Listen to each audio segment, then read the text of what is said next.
Hello सबैजनालाई जय मसियानी नमस्ते।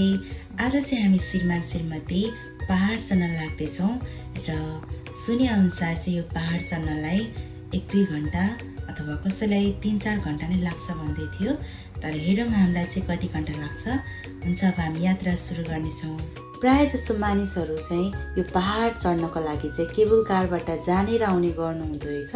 तर हिँडेर जानेहरूको लागि पनि यसरी म्यापद्वारा बाटो देखाएर सजिलो बनाइदिनु भएको रहेछ। र यो बाटोमा चाहिँ हिँड्ने यात्रीको लागि सजिलो होस् भनेर पिङ्क कलरको रिबन बाँधेर सहायता गरिदिनु भएको रहेछ। यो बोरामा नम्बर चाहिँ किन लेखेको? र केही छिन समतल बाटो हिँडेपछि अब चाहिँ उकालो बाटो सुरु भयो। नेक्स्ट टाइम आएंगे या नहीं? नहीं आऊंगा। मैं तो आऊंगा। र आधी घण्टाको हिँडाइपछि हामीले जंगलको बीचमा 2वटा घर देखा पार्यौं। तर घरमा चाहिँ कोही पनि हुनुहुन्थेन र एकजना पनि मान्छे नदेखेको कारणले गर्दा हामी थोरै डराएका थियौं। तर पनि हामीले फेरि हाम्रो यात्रा अगाडि सार्यौं। जंगलको बीचमा चाहिँ सायद यात्रीहरू तिर्खाउँछ भनेर होला यति सुन्दर पानीको मुहान पनि बनाइदिनु भएको रहेछ। र मेरो श्रीमान चाहिँ मुख धोएर केही छिन रिफ्रेस हुनुभयो। तर यो पानी पिउनु हुन्छ कि हुँदैन भन्ने कुरामा हामी कन्फ्युज थियौं र हामी पानी नपिइकन अगाडि बढ्दै थियौं। बाटोमा एकजना त्यहाँ हेरचाह गर्नुहुने एकजना बुवालाई हामीले देख्यौं र मेरो श्रीमानले त्यो बुवालाई सोध्नु हुँदा उहाँले भन्नुभयो कि पानी पिउनुहुन्छ। फेरि हामी फर्केर गएर पानी पियौं। おじさん、ちなみにあそこの水って飲める水ですか？飲めます。あ、そうですか。もうबढी चिया लानुभएको र यो पानी एकदम डाँडाको पानी त्यही माथि कस्तो छ एकदम चिसो कि आइस हालेको जस्तो पानी छ है। यो यस्तो पानी त नेपालमा जाडो महिनामा मात्रै हुन्छ। अघिको बुढा बाजेले खानुहुन्छ भने चाहिँ है हामी गइसकेका थियौँ। फेरि बुढा बाजेले खानुहुन्छ भनेर फर्केर टेस्ट गर्न आएको है साथीहरू। कस्तो सुगोइ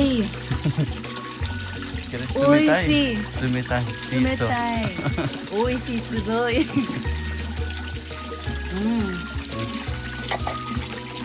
यसरी राख्दै हुन्छ रहेछ होइन बाटोमा मजाले खानुहोस् पपमा भनेर। त्यो जिन्जा भन्ने एउटा सानो जापानिज मन्दिर जस्तो त्यहाँको बुढा बाजे महिनामा 2 चोटि आउनुहुन्छ अरे। अनि यसरी सफा गर्नु हुँदो रहेछ। यो के होस् अरे यहाँ पुरै लप्सी जस्तो त्यो सफा गर्नुहुन्छ अरे। उहाँले चाहिँ देखरेख गर्नुहुन्छ अरे यो ठाउँको। हामीलाई धेरै कुरा सिकाउनु भएको छ। अब हामी फेरि हाम्रो जर्नी कन्टिन्यू गर्छौँ। ल राखेँ है बुढी। これ銀杏、イチョウの木の銀杏って、茶碗蒸しとかに入ってるでしょ。あ、入ってますね。これが銀杏の実です。これ皮を剥いて実を料理に使えたら使うの最高なんですよ。そうですかね。もう自然。 तरकारीमा त्यसो भए हामी लैजाउँ न त यति धेरै। यति धेरै तरकारीमा युज गर्ने बोरा लिएर आउनुपर्छ ल भोलिबाट। 2 बोरा लानुपर्छ। 2 बोरा होइन यो त 20 बोरा हुन्छ जस्तो छ हो बुढा। मिठो हुन्छ अरे। यता हेरे असिना सरी छ त बुढा। यो चाहिँ के जाड पाल्ने जस्तो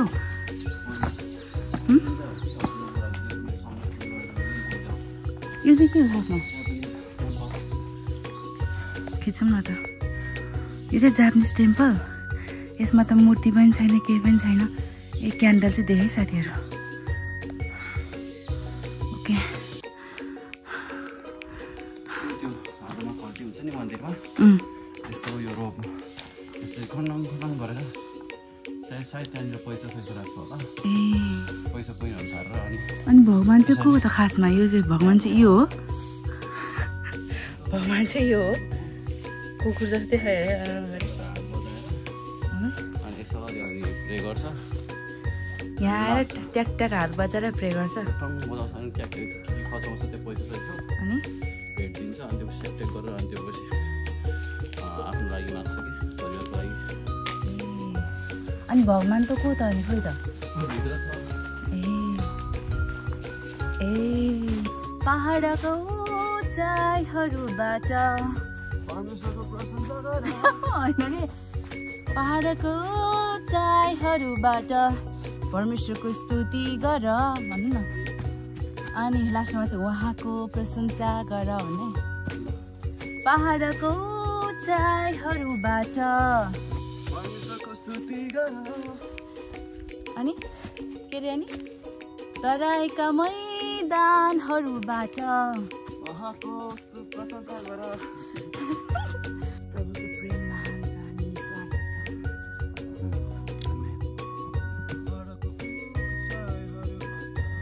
परमेश्वरको स्तुति गर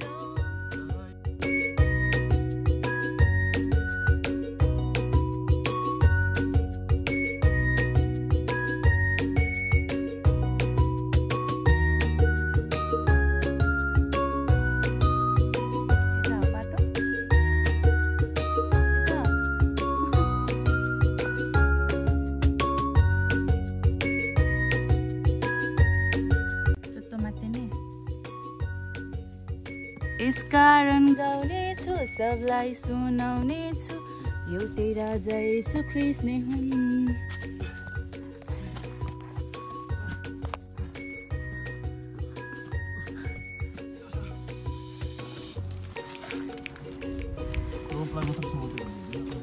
त्यही त फाइनली साथीहरू 4 घण्टा हिँडेपछि अब चाहिँ चुरोमी माउन्टेन टप हामी आइपुग्न आँट्यौँ र अब चाहिँ 130 मिटर र 5 मिनट बाँकी मात्र भनेर देखाएको छ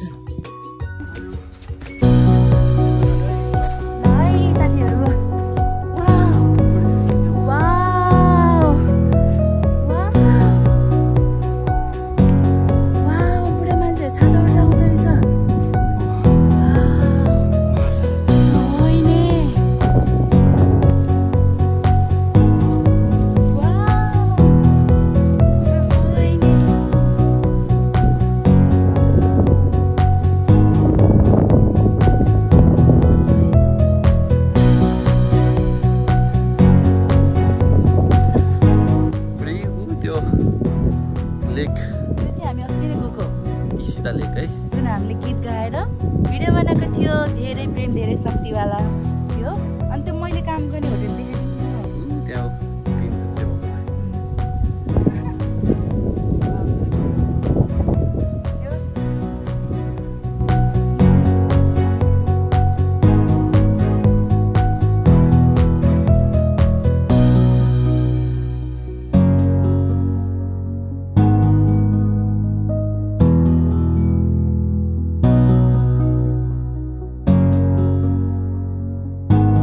लाग्यो 4 घण्टा लाग्यो नि झन्डै बादलहरूको हाइटमा पिस पहाडको उचाइहरूबाट स्तुति गर तराईका मैदानहरूबाट प्रशंसा गर र यहाँ पहाडमा चाहिँ सामान लान र ल्याउनको लागि यसरी हेलिकप्टरको प्रयोग गर्दो रहेछ र यो सामान चाहिँ तल बेसीको होटेलदेखि यहाँ पहाडको टावरसम्म ल्याउने र लाने गरिरहेको थियो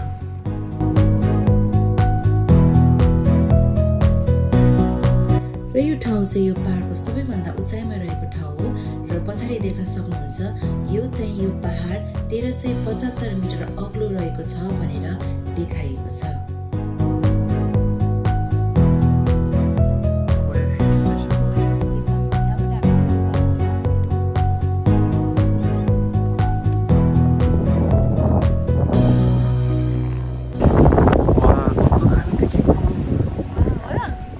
यिनीहरू हल्लिरहेको छ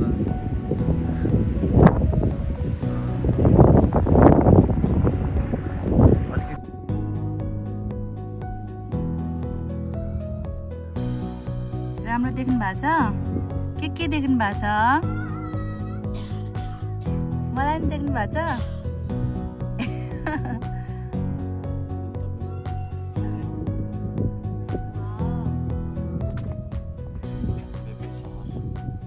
यता हेर्नु न पुरा त न कस्तो आँखा घामले पुरै है टाइटानिक जस्तो ढुङ्गा यो र यो चाहिँ टाइटानिक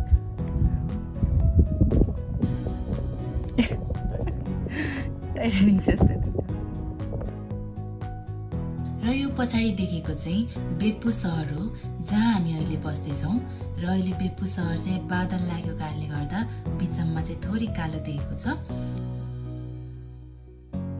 र अब चाहिँ हामी घरतर्फ फर्किन लाग्दैछौँ जाँदा चाहिँ हामी हिँडेर गएका थियौँ भने अब घर फर्कदा चाहिँ हामी केबल कार मार्फत घर फर्कनेछौँ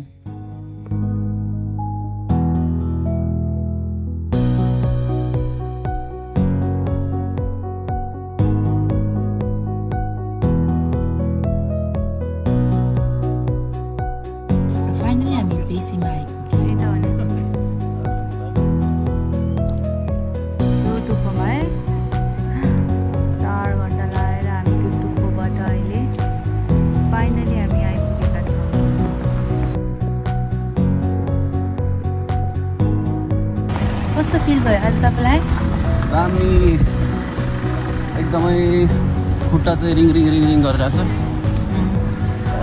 4 खुट्टा टेकेर हिँड्नु परेर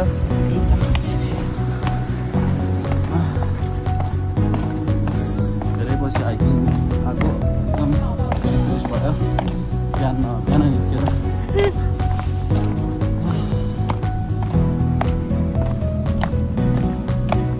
तपाईँलाई कस्तो भयो मलाई पनि एकदमै रिफ्रेश एन्ड सुखाइमास्ता एन्ड सुगोई सुगोई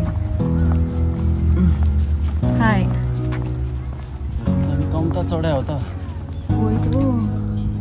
वो पहाड़ चढ़ के आया वो पहाड़ 4 घंटे में आया